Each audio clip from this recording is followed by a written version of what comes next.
Hey y'all, welcome to Hatchets Hooch. What's up, Matt? What's up, man? We're here at Club Herman, hanging out, Yep.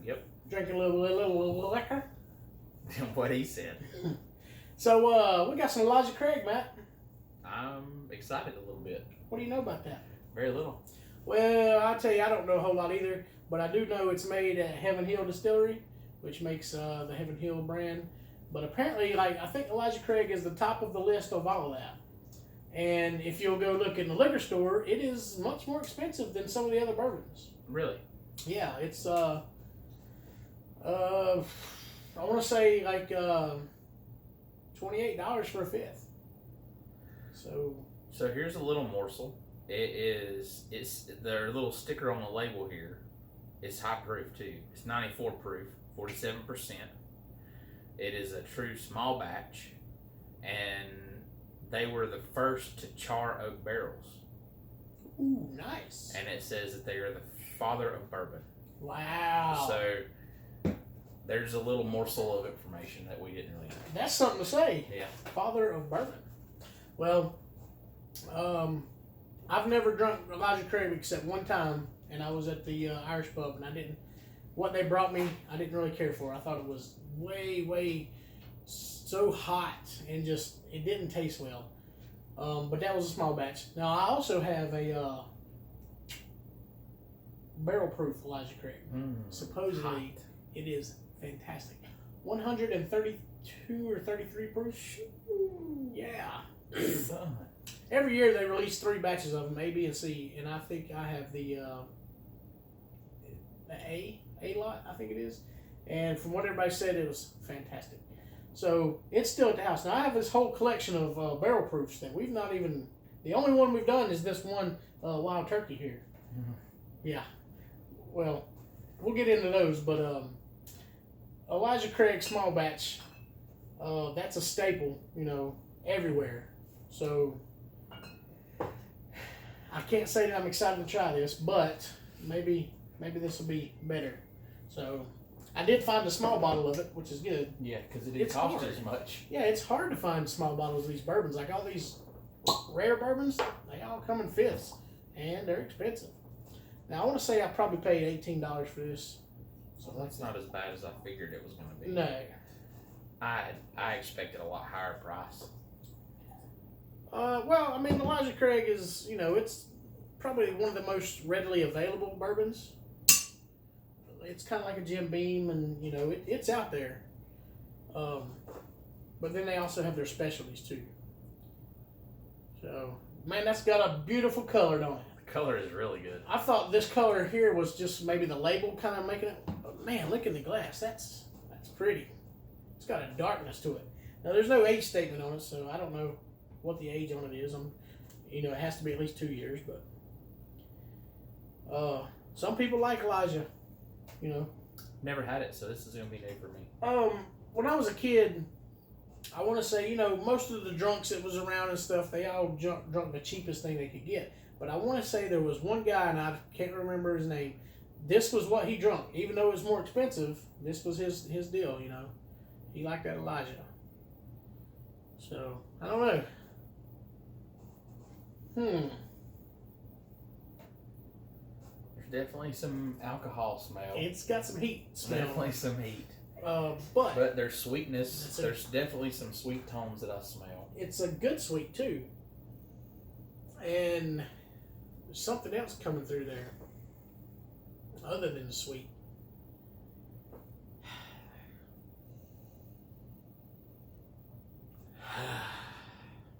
What is that, Matt? I don't know, but when I smelled it that time, I got a vanilla flavor in my mouth. It might have been. I mean, why are you breathing with your mouth? I tasted a vanilla flavor from the smell. That's probably what it is. Or is it butterscotch? Maybe it could be. It could be. I mean, those are both smells that are normal. Right. For bourbon. And at home I've got this barrel that I've put some moonshine in, and it's probably 2 years old now, but it caramelizes on the outside, and you can rub it and smell, and that's a lot of the smell I'm getting here. It's maple brown sugar, kind of a maple syrupy sweetness. I can't. Speaking of having a barrel and having an aged product, that's something that you did at home. I can't wait. Yes. On this Buffalo Trace that we're making back here. Yeah, so we took a pint of Buffalo Trace moonshine and put one of the oak corkscrews down in it. And it's right up here, and you can see it is no longer white. Pull it down and sit it beside this just to show some color. Now, how many months has this been? So we did this in February. Yeah. And it's now getting ready to be July 1st. So we're, what, 4 months or something? Yeah, something like that. It's almost identical. 5 months. The color is almost the same at 5 months. Almost. I'll be interested to see how that plays out in February when we try it out again. And this is Mash Bill 1, so this is like the Elmer T. Lee, Stagg Jr., E.H. Taylor. That's the moonshine that's in here. So 4 months and it looks really good. So the color, I really enjoy looking at the colors because. Up at South Mountain, they have the Sinister whiskey, and it was a real light tan, very, very muted color. It was a yellow almost. But then when you look at this Elijah Craig, man, it's dark, and I like the different colors that the bourbons put out, you know, and that comes a lot with the number of years it's been aged too. So I don't think I have a bottle of the Dignified, that single malt. I think all we have is the Sinister whiskey. Yeah. So I wanted to let this thing breathe a long time. If you get the alcohol to sort of course, I think we've sucked most of the alcohol out of it with our nose, the fumes, the vapors. Right. Yeah. Got my nose, my hair's burning. When you're sitting down at a restaurant and the waitress brings a big old pile of buffalo wings and that just goes up your nose. That's kind of like this just been tingling my nose the whole time. Yep. All right. It's got a good sweetness to it. Getting a lot of the alcohol going now. I really do smell the sweetness. There's like it's like a honey vanilla, like you said, to the butterscotch. That the scent is all it's all the smells that we're used to. Sure. Yeah. I mean it's I don't want to say it's a normal bourbon, but I mean it's got a lot of the same tones that we're used to. Characteristics, yeah. Yeah. So let's try it.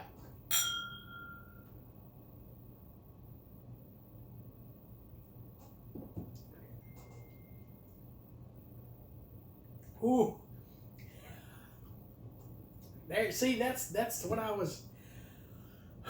Still, it's hot. The vapor heat is still there. Yes, the vapor. It's not bad. It's smooth, but it's just the vapor. After you've swallowed it, and then you open your mouth to breathe, and you're like, and it like catches you can't breathe. The breath. Your breath catches before you. Like, yeah. Yeah. Maybe that we need to figure out a different way to drink this, because I mean it's not bad. It's got a good flavor to it. No, the flavor's good. But it's hard to find the flavor when you've got so much alcohol burn. I've got a lingering smoke flavor. Yes. Yes. There wasn't nearly as much. You could smell the sweetness and the sweet tones and the vanilla and butterscotch a lot more than they come through in the flavor. Yeah. The sweetness was real heavy on the smell, but the taste of it, I didn't really taste a lot of sweetness there. But it's a good bourbon. Man, it's hot. What else did we have that was really hot like that? I can't remember what it was now. We've had so many. I don't even know. You need to go count the videos. We need, and then add a 65. Few. We need to count the videos and then add a few because there's some that didn't make it. Yeah. Dickel. Johnny Walker. We did do that, didn't we? Me and Johnson did, and we were so dumbfounded of the difference of a Scotch to a bourbon. We were just nothing to say. Yeah, I mean it was. I feel like we've had several that hit the cutting room floor, just didn't make it. Didn't make the cut. Oh wow! Smell it now. It's completely different. Everything muted down a lot. It muted down, but especially the alcohol vapor. And it lets some of the smell come through. But I don't want to say there's I can't tell no vanilla there. No. And really the sweetness went down a lot too. Yeah. To me, that all the sweet tones are gone. Most of all the sweet tones are gone. Really, I smell like, we always say this, but it's like it's zest. It's a bitter sweetness, something to it. Yeah. I don't know that I smell an orange or a lemon zest, which is like a citrus, but I do get the I don't know. I believe that was an orange, man. I think it's orange. Like a navel orange. Yeah. Like a big heavy orange. And it's bitter too. Yeah, it's very bitter. Like there's not a lot of sweetness to it. I mean, this is like almost rotten navel orange bitterness that would come off of it. Yeah, it's real bitter. Ooh, that's interesting. Let's try it.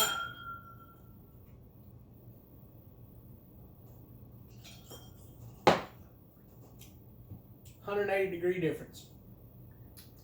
Yep. Man, that was so good. I do taste a citrus punch of something. It's like citrus zest. Yeah. The smoke is very prevalent. Mm-hmm. The sweetness is it's there a little, not a whole lot. It's a pretty well-rounded flavor though. Yeah, it is. When I drank it on ice, there was hardly any alcohol at all. Oh yeah, the alcohol burn was gone. That 94, you can't even tell. I mean, it's like 70 almost. So it went down smooth. I got some bitterness to it, a little bit of sweet tones coming through, like a hint of sweetness coming through. Yeah. But like the smokiness was there, and like you said before, it lingers. Like after you swallowed it and all you've tasted all the sweet, the smoke still kind of stays there in your mouth a little bit, which is good. I like that. And then there was a little bit of an aftertaste, like a little bit of a punch in the mouth, and I want to say that was like some alcohol heat almost, but it wasn't bad at all. I like that on ice. I think it's good. Yeah, I like it a lot. If it would stay on the ice right there like that was, I could drink this. But just drinking it straight hot, I was hot. It's a little. It's tough. It's a little bit rough. It's tough. I mean, it's not rough because we've had rot gut rough before. This is just, it's hot. That's all. It's all it is. It's very hot. Very hot.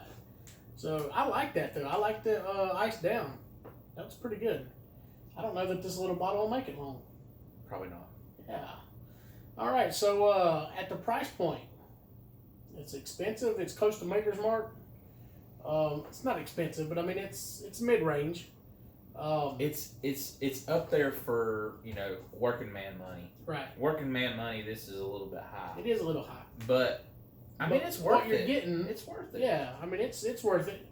If this is your flavor profile, all that Heaven Hill stuff is, people love that, and it's all made from, I think, the same mash bill, kind of like Buffalo Trace has their mash bills, but it's good, definitely good.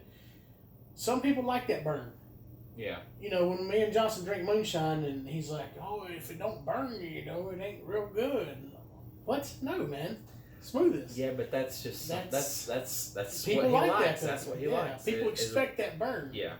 So, I would like to see what this moonshine tastes like. Oh yeah. It would be probably pretty good. Oh, I'm sure it would. But so for the price point, I would suggest drinking it straight. You could also mix it, but I feel like you're going to get the most out of it if you drink straight. Yeah. Yeah. So, but I mean, it would mix well with some drop, Coke, whatever. Right. So, what do you think, Matt?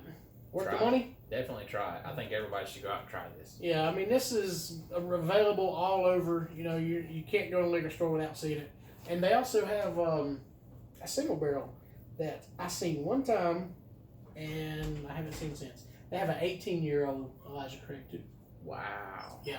That takes a lot too to put 18 years into a product. Sure. Yeah. Oh man. And I want to say they sell for $200 or $300 a bottle. Well, also. they have to. Yeah. I mean, when you've got stock that you can't sell for 20 years, right? Yeah. You've got warehouse space. It's got to make the money on it. It's got to make something. So I like the Elijah Craig Ice Down. So get out there and try it. Anything to add? Get you some. Get some. Try it out. Let us know what you think, and like and subscribe. We'll see you next time on the Hatchets Hooch.